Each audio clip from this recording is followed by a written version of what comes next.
நாம் உண்ணும் உணவு நம்முடையதாக இருக்க வேண்டும் என்றால் விதைகள் நம்முடையதாக இருக்க வேண்டும். இயற்கை வேளாண் அறிஞர் நம்மாழ்வார் காட்டிச் சென்ற வழியில் மரபு விதைகளை அடுத்த தலைமுறைக்கு கொண்டு சேர்க்கும் நோக்கத்தில் தமிழ்நாடு விதை சேகரிப்பாளர் கூட்டமைப்பினர் வேலூரில் 2ஆம் ஆண்டு மரபு காய்கறி கொழுந்து திருவிழாவை நடத்தியுள்ளனர். இது குறித்து நமது செய்தியாளர் பிரீத்குமார் தரும் தகவல்களை கேட்கலாம்.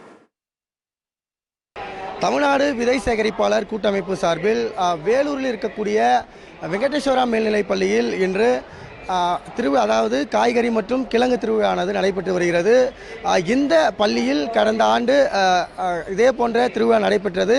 அந்த காய்கறி மற்றும் கிழங்கு திருவிழாவில் சுமார் 8000க்கும் மேற்பட்டவர்கள் பொதுமக்கள் கலந்து கொண்டனர். ஆனால் தற்போது நடைபெற்று கொண்டிருக்கக்கூடிய இந்த திருவிழாவில் 10,000க்கும் மேற்பட்ட பொதுமக்கள் தற்போது பங்கேற்று இந்த கண்காட்சியை பார்த்து வருகின்றனர். குறிப்பாக இந்த பகுதிக்கு வருகை தந்திருக்கக்கூடிய பொதுமக்கள் தமிழகத்தில் இருக்கக்கூடிய பல்வேறு மாவட்டங்களிலிருந்தும் அது மட்டும் இல்லாமல் பல்வேறு மாநிலங்களிலிருந்தும் இந்த காய்கறி கிழங்கு திருவிழாவுக்கு தற்போது வந்திருக்கின்றனர்.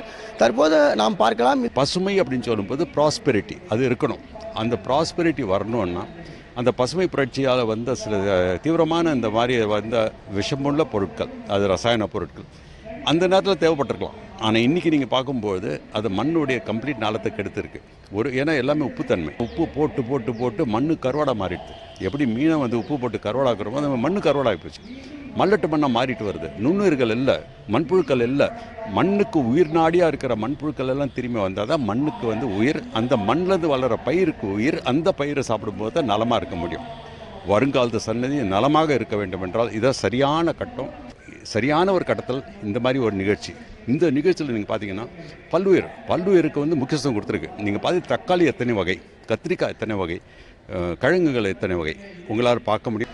இங்கேருந்து கிடைக்கிற விதைகளை கொண்டு போய் இன்னும் பல பேர் இதை யூஸ் பண்ணி உபயோகித்து சிறப்பாக்கி மண்ணை கொண்டாடி அதில் உருவாக்குற பயிர்களை உருவாக்கி இதை கொண்டு போய் குழந்தைங்களுக்கு கொடுத்து நலமான வருங்காலத்தை உருவாக்குவோம், சிந்திப்போம், செயல்படுவோம். இந்த நிகழ்ச்சியானது தமிழகம் முழுவதும் இருக்கக்கூடிய மரபு விதைகளை சேகரித்து அதை பகிர்ந்து அளிக்கக்கூடிய ஒரு திட்டமாக இளைஞர்கள் சேர்ந்து இதை நடத்தி கொண்டு இருக்கிறார்கள்.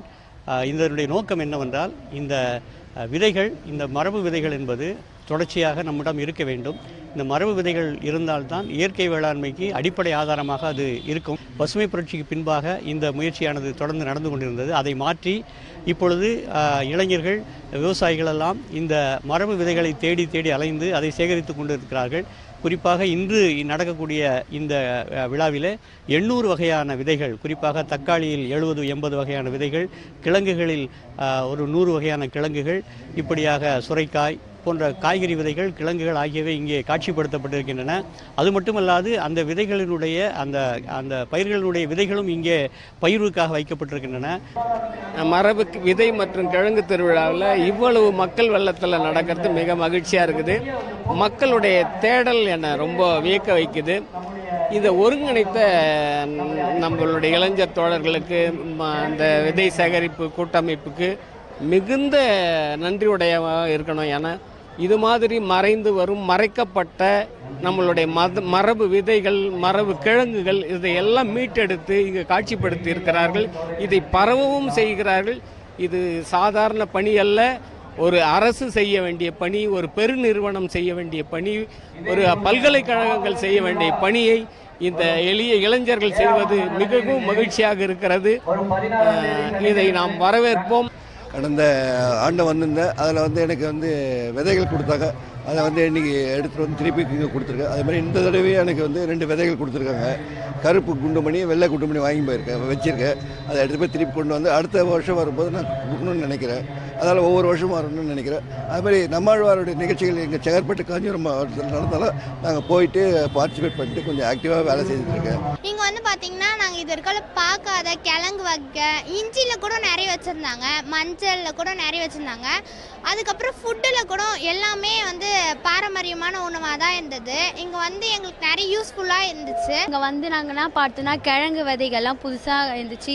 தக்காளி விதைகளே நிறைய காமிச்சாங்க எங்களுக்கு. நாங்கள் பார்க்காத விதைகள்லாம் நாங்கள் பார்த்தோம். நிறைய ஃபுட்லாம் கொடுத்தாங்க.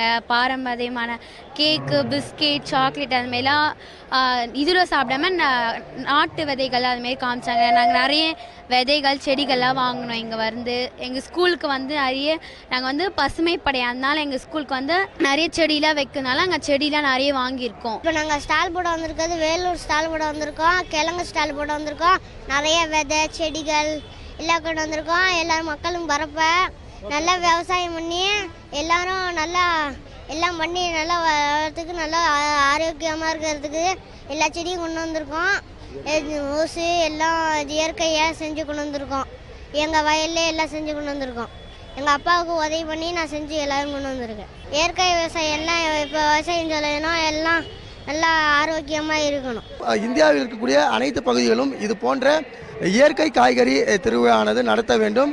இதை பொதுமக்கள் இதை கண்டு வரக்கூடிய சந்ததிகளை அவர்களுடைய உடன் நலனை பெருக்கும் வகையில் இது போன்ற விதைகளை வாங்கி சென்று அவர்கள் குழந்தைகளுக்கு கொடுப்பது, அது மட்டும் இல்லாமல் காய்கறிகளும் இது போன்ற இயற்கை முறையில் விளைவிக்கக்கூடிய காய்கறிகளை பயன்படுத்த வேண்டும். விவசாயிகளும் இது போன்ற இயற்கை முறையில் விளைவிக்கக்கூடிய விவசாயத்தை நாட வேண்டும் என்பது இந்த நிகழ்ச்சியின் முக்கிய நோக்கமாக இருப்பதாக இந்த ஒருங்கிணைப்பாளர்கள் தெரிவித்திருக்கின்றனர். சத்தியம் செய்திகளுக்காக ஒளிப்பதிவாளர் சுதாகருடன் பிரீத்குமார்.